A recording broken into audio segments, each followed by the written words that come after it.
በዲሞክራሲ ስርዓት ግንባታ ውስጥ የዜጎች ተሳትፎ ትልቁን ድርሻ ይዛል። ይህ ከሚረጋገጥባቸው አውዶች አንዱ ደግሞ በምርጫ ሂደት መሳተፍና በድምጽ ስርዓትን መበየን ግንባር ቀደሙ ነው። ለእንዲህ ያለ የዳበረ ልምምድ እንግዳ ያልሆኑ ሀገራት የምርጫ ሂደትን ለሀገር ሁለንተናዊ ልዕልና በሚጠቅም መልኩ አሻግረው ይመለከቱታል። ከፍተኛ መተባበር አለ፣ ከፍተኛ ትዕግስት አለ፣ ከፍተኛ ሀገር መውደድ አለ እነሱ አካባቢ ማለት ነው ከዚህ በፊት በመጡበት ሂደት ላይ።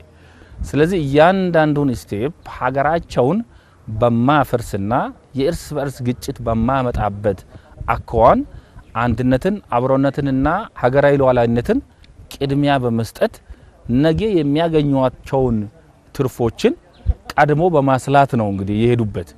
ቢካዝ ይሄ ደግሞ ዛሬ ላይ ለደረሱበት ደረጃ አድርሷቸዋል። እንዲህ ያለው የዳበረ መረዳት ገና የልምምድ ባህሉን ለጀመሩት ሀገራት በሂደት ላይ ቢሆንም ወደዚህ ምዕራፍ ለማምጣትና የሰለጠነ አካሄድን ልማድ ለማድረግ መስራት እንደሚገባ ይነሳል። በተለይ ምርጫ በተቃረበ ቁጥር ስጋት የሚያንዣብብበትን መልክ ለመቀየር የባለድርሻ አካላት ሚና የላቀ ይሆናል። ሰላማዊ ምርጫ በራስ ሰላማዊ ምርጫ ስላል አልመጣም። ስለዚህ ይሄ ሰላማዊ ምርጫ ለማከናወን ከብዙ አካላት አስፈላጊ ነገር ይጠበቃል ማለት ነው። የመጀመሪያ ከፖለቲካ ፓርቲዎች ምርጫ በሚቀሰቅሱበት ወቅት ላይ ምርጫ ቦርድ ያስቀመጠላቸውን መመሪያን ደንብ ተከትለው ነው ወይ ለደጋፊዎቻቸው እያቀረቡ ያሉት? በሚቀሰቅሱበት ወቅትስ ምን አይነት ነገር ነው ያደረጉ ያሉት የሚለው ነገር መሰመር አለበት ብዬ ወስዳለሁ። በዋናነት ደግሞ እንደ ሀገር ከፍተኛውን ቁጥር የሚይዘው ወጣቱ ኃይል መሻትና ትልሙን ለሀገርም ያለውን ቀናይነት ትርጉም ወዳለው ምዕራፍ እንዲያሻግር ከድምጽ ባሻገር ያለ አማራጭ አጉዳይ መሆኑን መረዳት እየተገባው ነው።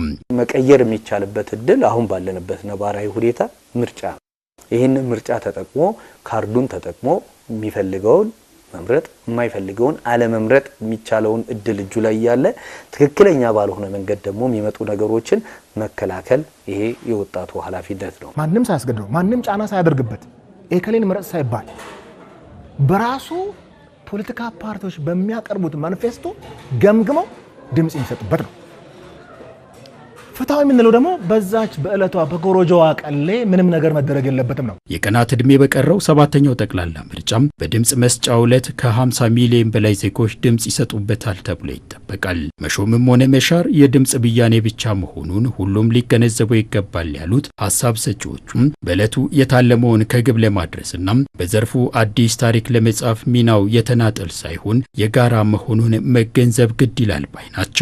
ቀጠናዊና ነባራዊ ሁኔታዎችን በመረዳትና የባዕዳንን ፍላጎት መግታት የሁሉም ሚና መሆን እንዳለበትም በመጠቆም ጂኦፖለቲክስ ኢትዮጵያ ያለንበት ያው ዙራ ገባችን ብዙ የሚመኙ ነገሮች ስላሉ ሁሉም ዜጋ በጥንቃቄ ምርጫውን በአግባቡ በርግጥ ምርጫውን ሊያደናቅፉ የሚችሉ ከህግ አግባብ ውጪ የሆኑ ነገሮች ሲገኙ በጉልበትና በኃይል ሳይሆን ህግና ግን ተከትለን እንዲታረም የምናደርግበት ሁኔታ መፈጠር አለበት ብዬ አስባለሁ። ከውጭም ይሁን ተደራጅቶ ያለ ምክንያት እንዲሁ ዝም ብሎ የሚዘምራል ኦኬ ማለት እውነቶችን አውጥቶ ለመንግስትም ለስርዓቶችም አቅጣጫ ሙያዊ የሆነ የብልሃት በትግስት የተሞላ ሀገርን ሊገነባ የሚችል ሐሳብ የሚሰነዝር የለ።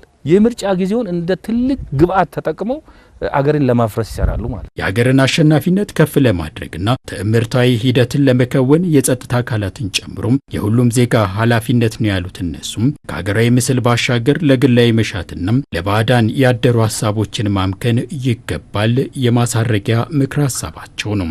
ተፈካካሪ ፓርቲዎቻችን ነገ እነሱ መንግስት ለመመስረት ነው። ስለዚህ ኢትዮጵያ ላይ ምንም አይነት ዝንብ ማረፍ የለበትም። ነገ እኮ እነሱ ተፎካካሪ ፓርቲዎቻችን እኮ ነገ ኢትዮጵያ ለመመስረት ከሆነ ምን አይነት ኢትዮጵያ መረከብ ይፈልጋሉ? የወደመች ኢትዮጵያ ነው? ሰላማዊ የደፈረሰች ኢትዮጵያ ወይስ የተረጋጋችና ትክክለኛ ኢትዮጵያ? ስለዚህ ተፎካካሪ ፓርቲዎቻችን በምርጫ ቦርድ አይ ቲንክ ሁሉም ምርጫ ቦርድ ተፎካካሪ ፓርቲዎች በምርጫ ቦርድ የተቀመጠላቸውን ተፈራርመዋል።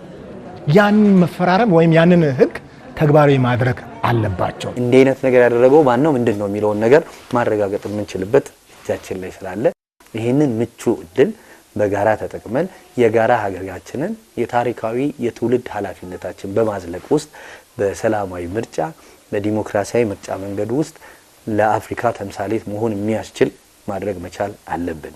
ይሄ የኤክስ የዋይ የዚ ፓርቲ አባልነት ብቻ ሳይሆን የዜግነት ኃላፊነት የዜግነት ግዴታ ነው ብለን መውሰድ የሚቻለው።